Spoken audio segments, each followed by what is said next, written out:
Sobram empregos e faltam trabalhadores especializados. Esse é o retrato de um país que cresce no ritmo de tigre asiático.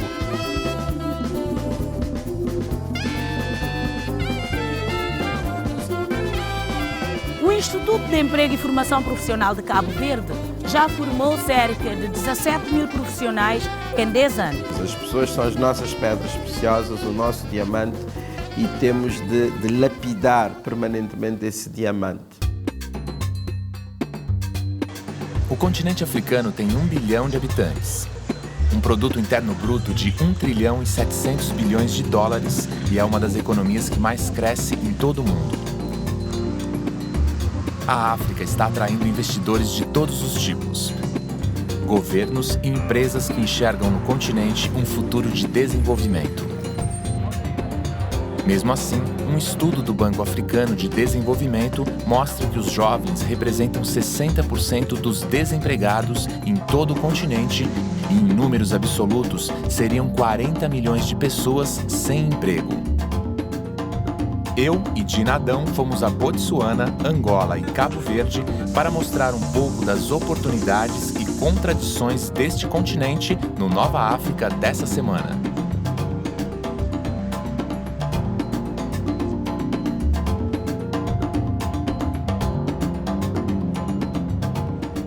Botsuana é apontado pelo Banco Mundial como uma história de sucesso de desenvolvimento. E os motivos são fáceis de serem apontados. O país tem uma democracia relativamente estável e recursos naturais abundantes. Mas será que isso é suficiente para garantir o crescimento econômico a longo prazo? Com uma população de 2 milhões de habitantes, o Botsuana é vizinho do primo rico, a África do Sul. Vive basicamente de agricultura e mineração. Hoje é uma república presidencialista elogiada internacionalmente pela estabilidade. Desde a independência em 1966, o país vem superando turbulências econômicas e políticas. Botsuana conseguiu manter a corrupção em níveis mínimos. Não toleramos e tratamos com tolerância zero a corrupção. Então, acho que isso é essencial para o sucesso do país. Segundo, ou talvez primeiro, é a estabilidade política de Botsuana. Acho que esses são os ingredientes-chave que nos diferenciam de muitos outros países em desenvolvimento e mercados emergentes. Mendes diz que o grande desafio do país agora é escapar da forte dependência em relação à renda obtida com a exploração e exportação de diamantes. Botsuana continua sendo o maior exportador de diamantes do mundo e vai continuar por muitos anos. Mas é urgente que o país diversifique sua economia, que não fique na dependência dos diamantes. Sabemos que nenhum recurso no mundo dura para sempre. Por isso, o único modo de fazer os recursos durarem é basicamente fazer o dinheiro que você ganha com esses recursos fazer a diferença. Botsuana enfrenta dificuldades com a falta de uma saída para o mar. É o que diz o Dr. Emanuel Botali, do Departamento de Estudos Políticos e Administrativos da Universidade de Botsuana. Países que não têm saída para o mar estão cercados por outros países. E você não tem acesso ao mar ou ao oceano.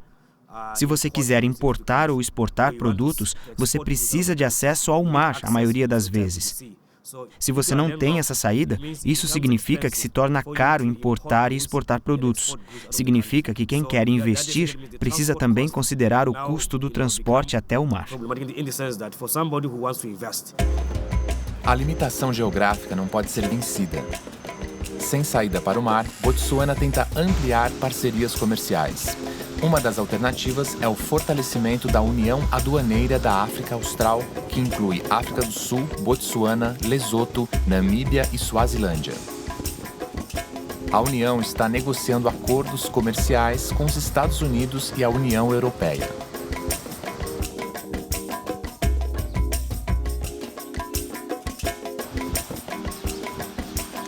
Um arquipélago a 500 quilômetros da costa oeste africana. Com pouco mais de meio milhão de habitantes, Cabo Verde é uma das democracias mais estáveis do continente. O seu povo, o seu mar e as suas músicas atraem milhares de turistas. A geografia aparentemente privilegiada esconde algumas fragilidades, como a escassez de água doce, os longos períodos de seca e o solo pouco fértil. O isolamento e a dispersão territorial do arquipélago também dificultam o desenvolvimento econômico. Mas esse pequeno país, que só conquistou a independência de Portugal em 1975, já descobriu a sua vocação e apostou na formação de uma mão de obra qualificada. Nós costumamos dizer que aqui não temos ouro, não temos diamante, não temos petróleo. A própria Cesária Évora cantou isso e disse que em Cabo Verde só temos a paz de Deus, que não há em outras partes do mundo. E por isso temos que investir nas pessoas. As pessoas são as nossas pedras preciosas, o nosso diamante, e temos de lapidar permanentemente esse diamante. E então a formação profissional é um eixo estratégico da ação governamental. Os recursos humanos, aliados às belezas naturais, fazem do turismo um setor estratégico para a economia. E os números impressionam. No ano passado, o país recebeu mais visitantes que o total da população. A nossa meta para 2013 era atingir 500 mil de turistas. Neste momento estamos a roçar, em 2011 tivemos praticamente 500 mil de turistas.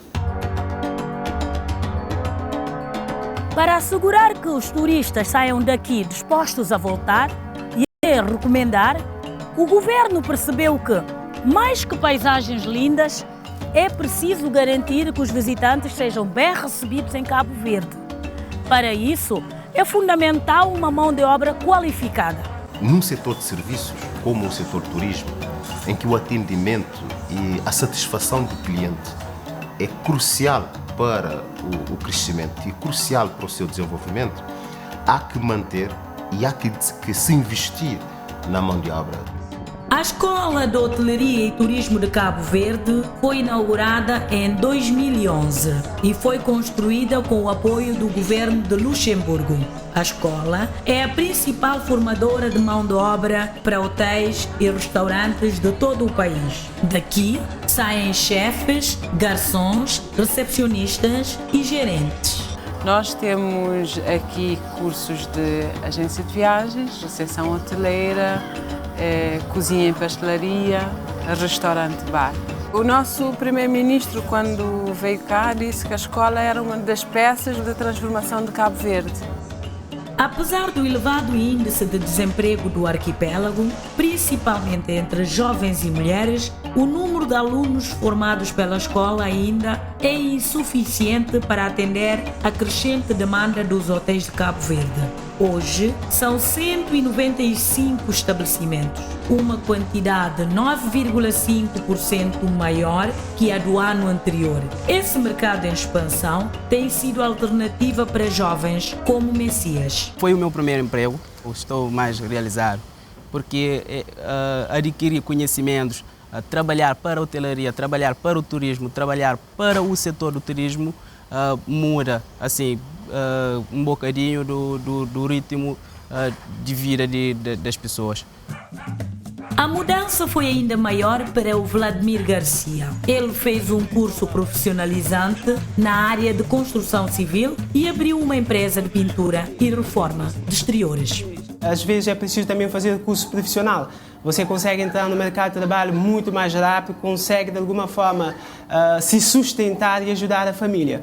É por isso que nesse momento eu especificamente e os meus colegas optaram, por exemplo, por um curso que não é prolongado 3 anos, cerca de 9 meses estaremos qualificados para o mercado para trabalhar. Então optamos por algo mais rápido que daria a nossa própria autonomia financeira. Vladimir é apenas um exemplo do empreendedorismo presente em Cabo Verde. A atitude é incentivada nestas salas de aula. Os cursos de informática, alimentos, construção civil, serralharia, eletricidade e hidráulica são oferecidos graças a uma parceria com o Brasil. O Instituto de Emprego e Formação Profissional de Cabo Verde já formou cerca de 17 mil profissionais em 10 anos. a entidade responsável pela abertura de novos mercados de trabalho para os jovens cabo-verdianos. Nós somos um país de imigração. Nós temos basicamente a mesma quantidade de cabo-verdianos fora do país do que dentro do país, ou seja, nós temos cerca de 500 mil habitantes em Cabo Verde e temos cerca de 550 mil habitantes fora de Cabo Verde, ou seja, cabo-verdianos fora de Cabo Verde, vivemos na diáspora. Daí que todas as políticas que são desenvolvidas em Cabo Verde são pensadas para Cabo Verde e para a diáspora cabo-verdiana. A parceria também inclui políticas de inclusão. Há ações profissionalizantes voltadas para a população carcerária do país e cursos com o objetivo de promover uma maior inserção das mulheres no mercado de trabalho. As mulheres ainda sofrem muito da questão da discriminação e um conjunto de outros males. E até muitas vezes são vítimas das próprias leis que existem nos países. E nós temos estado em Cabo Verde a desenvolver um conjunto de atividades no contexto de valorizar a mulher.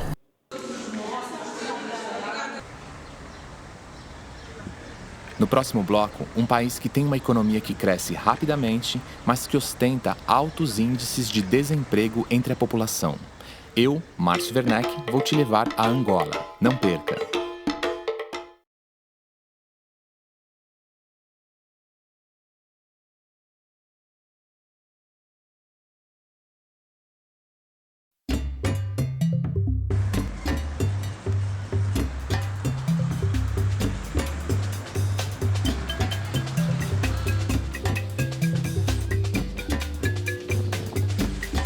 Números de 2011 mostram um crescimento do PIB em torno dos 3,7% em Angola. Com tanta pressão sobre a economia emergente, o país corre o risco de um apagão de mão de obra especializada. O Centro Integrado de Formação Tecnológica vem tentando evitar isso. O Sinfotec é um empreendimento do governo que surgiu em 2008. Visa a formação profissional técnica e tecnológica, dando um importante suporte para as empresas angolanas e estrangeiras aqui instaladas melhorarem a qualificação dos recursos humanos. Hoje são 900 alunos, divididos em 16 salas de aula e 22 laboratórios. Nos 3 primeiros anos de funcionamento desse centro de formação, passaram por aqui quase 3 mil alunos. Essa parceria entre governo e empresas permitiu que fossem desenvolvidos cursos nas áreas de telecomunicações, mecânica, informática e robótica. Os alunos com bom aproveitamento saem daqui praticamente empregados e com possibilidades de especialização no exterior. O mercado do emprego não está fácil, além das formações acadêmicas, a pessoa requer mais uma profissão, então vamos enriquecer o currículo para ver se temos credibilidade no mercado de emprego. Procuramos esse centro para mais conhecimentos e para encontrarmos mais facilidade no mundo do emprego. O desenvolvimento é acompanhado com bons recursos humanos. São as pessoas que fazem acontecer as coisas. Logo, o Sinfotec foi criado exatamente para isso. Temos várias empresas que nós, depois de fazermos aqui os cursos, nós contactamos as empresas para oferecerem estágios. Depois dos cursos, para determinados cursos, nós oferecemos um estágio. Então, essas empresas vêm e oferecem os estágios aos nossos formandos, né? E muitas delas acabam ficando com esses formandos. Em todo o mundo, política e economia sempre andaram juntas. No caso de Angola, a economia destroçada pela política só começou a andar depois que a paz se estabeleceu de vez no país. Em 2002, 2 partidos políticos que disputavam o poder baixaram as armas e puseram um fim a 27 anos de guerra civil.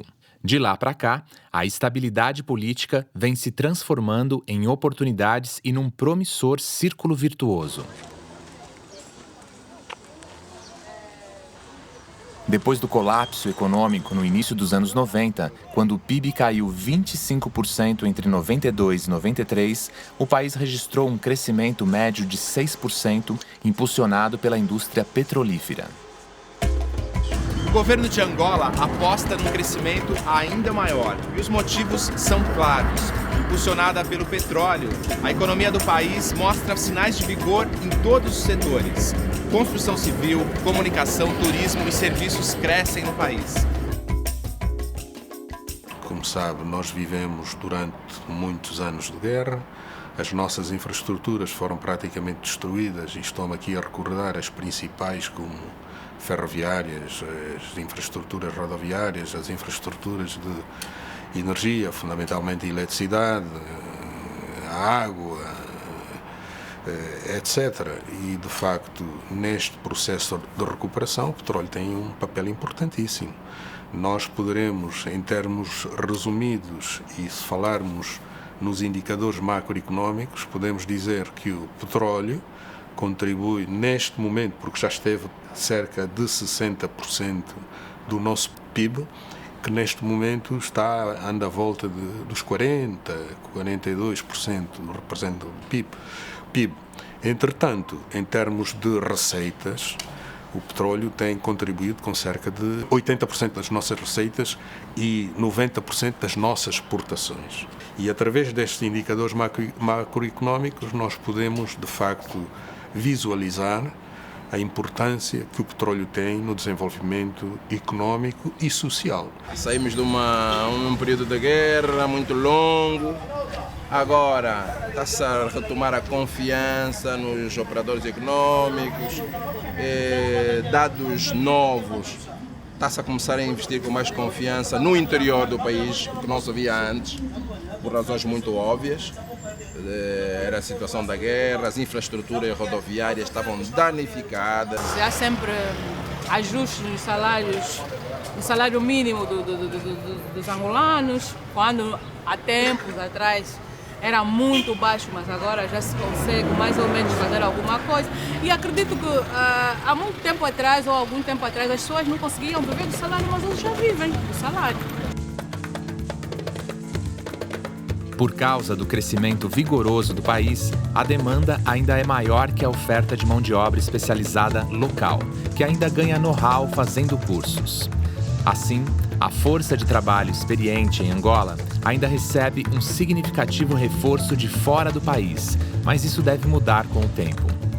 Em Angola tem legislação expressa no domínio da contratação da mão de obra estrangeira e nacional, que em princípio há um certo rigor. Tem um limite de inserção de mão de obra expatriada nas empresas relativamente aos nacionais e que ela não pode ultrapassar os 30%. Não temos aqui uma política que diz que o expatriado não pode entrar. Não pode entrar desde que respeite a legislação angolana e as empresas nacionais e multinacionais que também entrar, desde que respeitem a legislação. Estamos aí atentos para que aquilo que o técnico, o especialista estrangeiro faz bem, tem que necessariamente passar para o nacional, para que no futuro seja o nacional a garantir a continuidade. Yuri é um bom exemplo da importação de mão de obra. Foi transferido de Pequim para gerenciar esta empresa em Luanda. Aqui contribui para transferir conhecimento e tecnologia. Os angolanos aprenderam muito. Eles têm muitas habilidades e vão ter um grande futuro. A Telhafal é uma empresa com mão de obra 100% angolana. Trabalha com a cobertura de casas sociais do Programa Nacional de Habitação. Tem 63 empregados, mas em função das novas demandas, não tem como esperar pela formação local. Por isso, não descarta a admissão de mão de obra especializada estrangeira. Numa fase posterior do funcionamento da fábrica, nós vamos precisar de formação mais específica, formação avançada, conforme disse instantes, e aí sim vamos ter necessidade desse intercâmbio.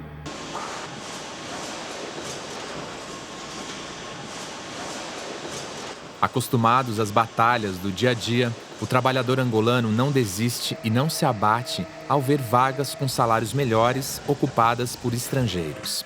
Correndo por fora, aprendendo e se aprimorando, vai em busca de um lugar ao sol. Quem é angolano hoje sabe que o angolano é uma pessoa que batalha, uma pessoa esforçada, que quer aprender, que quer crescer na vida. Então, é sempre uma valia para todo angolano que queira atingir uma determinada meta, poder se esforçar, poder sempre trabalhar.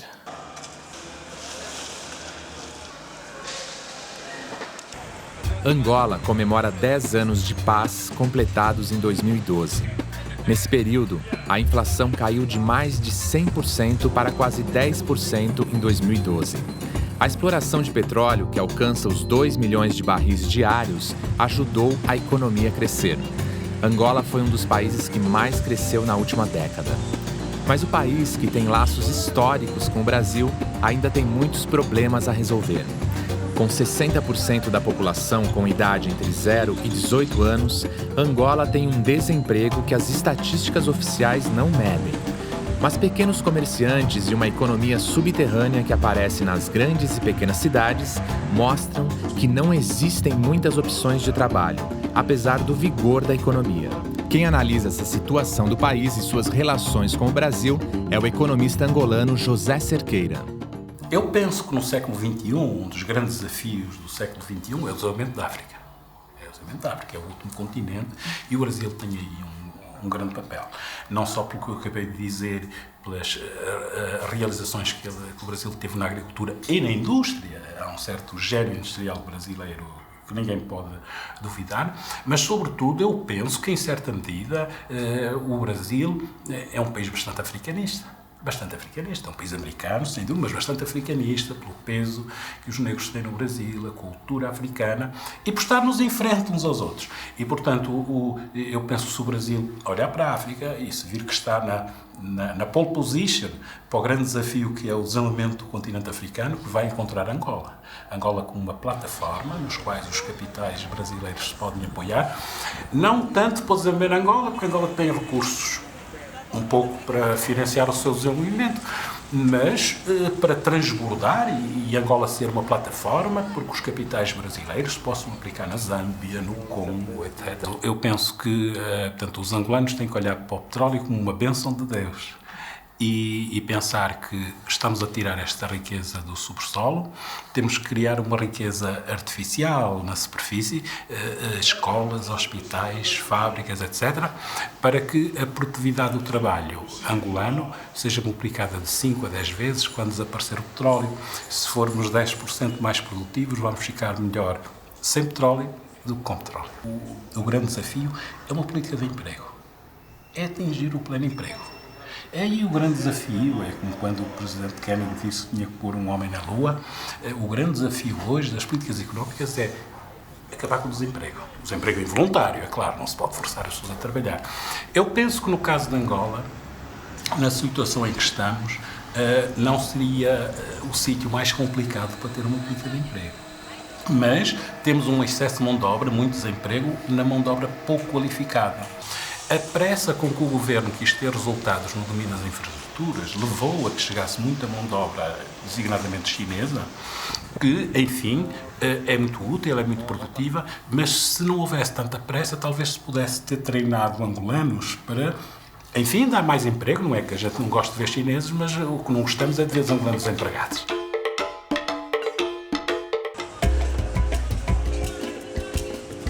O mercado de São Paulo é o mais antigo de Luanda. Foi construído em 1948 com os recursos arrecadados pelas quitandeiras que trabalhavam no mercado anterior, destruído em uma inundação. Com 7.000 metros quadrados e centenas de bancas, o mercado é uma opção de trabalho para milhares de angolanos que não encontram um emprego formal. Aqui se vende de tudo: roupas, motocicletas, sapatos e até cabelos que as angolanas adoram para fazer perucas e tranças bastante elaboradas. O mercado dá emprego a milhares de angolanos e é uma atração para os moradores e os turistas que passam por Luanda. Por aqui transitam diariamente milhares de pessoas. Gente como esses estudantes que encontramos dando uma volta nas imediações do mercado depois da escola. Os meninos se encantaram com a câmera do Nova África e mostraram um pouco de um ritmo angolano que só agora começa a ser descoberto pelos brasileiros, o kuduro. É verdade, não há crua, mas assistimos pela janela, nem é carregado serpoelas. A famosa obra serviu, é uma lembrança hostil que carrego ao longo do mês. Relevo a versão de os chineses com a mão de obra maiúia. Mas ainda digo aleluia porque a batida única cuia.